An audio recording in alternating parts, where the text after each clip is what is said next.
Good morning, everyone. This is Father Nate, missionary priest in Italy, and thanks for joining us today, December 27th, on No Greater Delight, our podcast on Marian feasts and Marian meditations. Well, today we're celebrating two different commemorations. The first, just like it was yesterday, is the institution of an order, right? The Abbot Orsini tells us that the 27th, December 27th, is the day of the institution of the Order of the Knights of Our Lady, known as the Militia Sanctae Mariae. This took place back in 1370, presumably in France, but it's difficult to find any information about them. These knights, the abbot tells us, were principally opponents of usury, that is, charging excessive interest. They were opposed to that.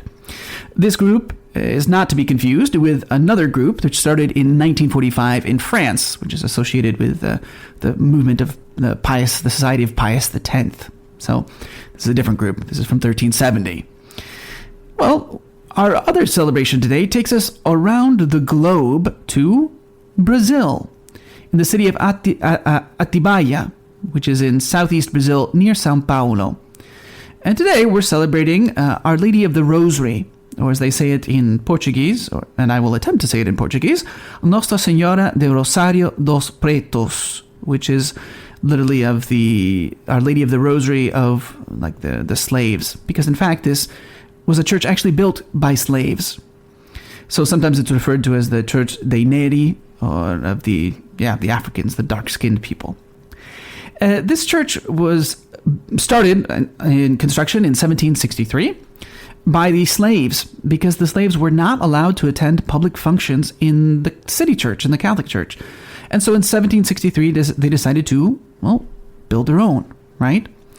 And that's where they could receive the sacraments. They were free to enter and to pray.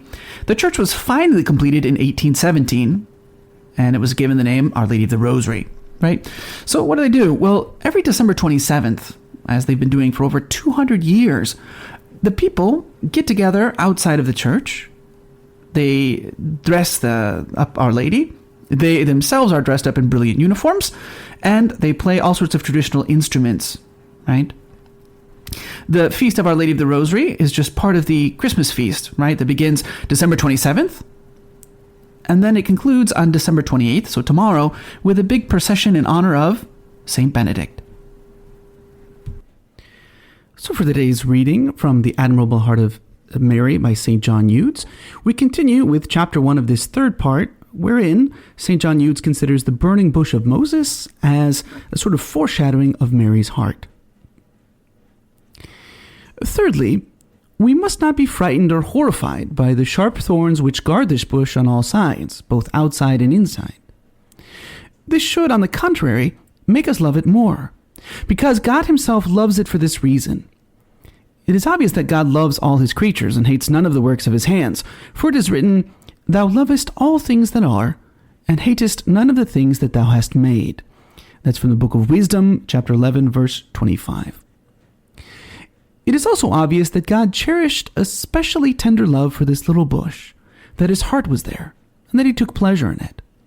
He chose it to be his throne, the place where he would manifest his glory to his servant Moses, where he would speak to his prophet, disclose divine secrets, and reveal his providential designs to deliver the chosen people from Egyptian bondage. God loved the burning bush, because that fire that encompassed without it consuming it represented the fire of divine love which filled the heart of Mary, a love far greater than that of all the hearts of men and angels.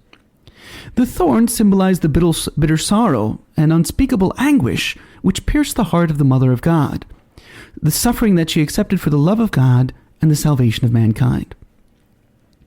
Moreover, God descended from heaven into the bush on Mount Horeb and manifested himself to Moses in the flame of fire, to show his love and charity towards his people.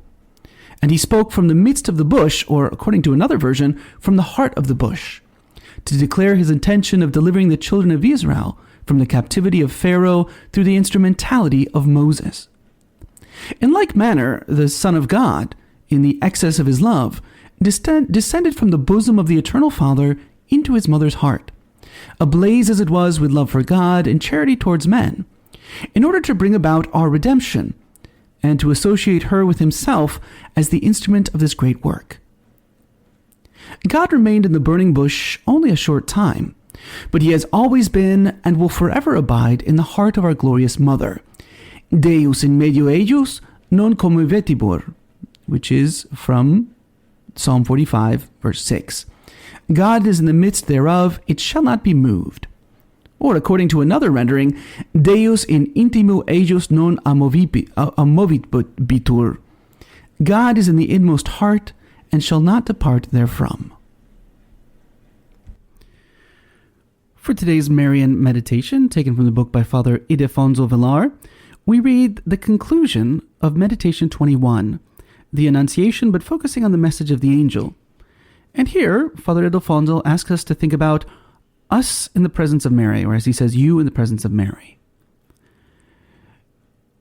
Do you too appear before her with the enthusiasm, fervor, and love of the angel? Can you study, appreciate, and revere your mother as he did? The angel spoke once to Mary. You instead can speak with her many times. Do you really do so by constantly living in her presence? By doing everything with her and for her? God sends his messages to you through his angels, especially through your guardian angel, through your superiors, through Our Lady. Well, sometimes he even speaks to you directly himself. How do you receive these inspirations, these calls, these knockings at your heart? Ask the Lord for the eyes of an angel in order to know and study your mother well, in order to love her with tender fond tenderness, in order always to live for and with her. Ask the Lord to give you a firm will to cooperate with grace, to receive his inspirations, come as they may, with the spirit of faith, and follow them generously. Speak with the angel of the Annunciation and with your own guardian angel.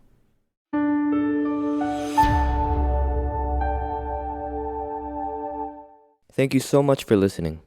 If you enjoyed hearing the gospel and homily, I invite you to share it with someone you know who may also find it rewarding, and also to subscribe to the Catholic Voice channel.